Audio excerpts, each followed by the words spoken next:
If you've ever needed to write to the power of in PowerPoint, this quick tutorial will show you the fastest way to do it. Whether you're writing math equations, scientific formulas, or just trying to format text neatly, PowerPoint gives you a simple shortcut that saves time and makes your slides look professional.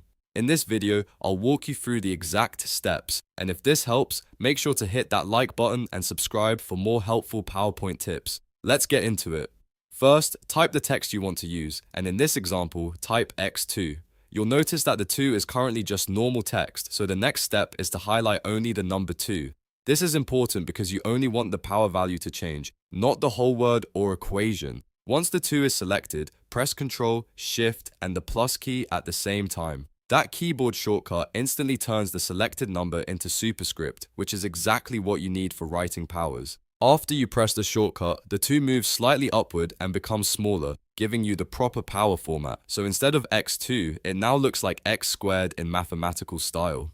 This shortcut is one of the easiest ways to make your PowerPoint slides look more polished and accurate, especially if you work with formulas, chemistry symbols, or academic presentations. If for some reason the shortcut doesn't work, make sure the text is actually selected before pressing the keys.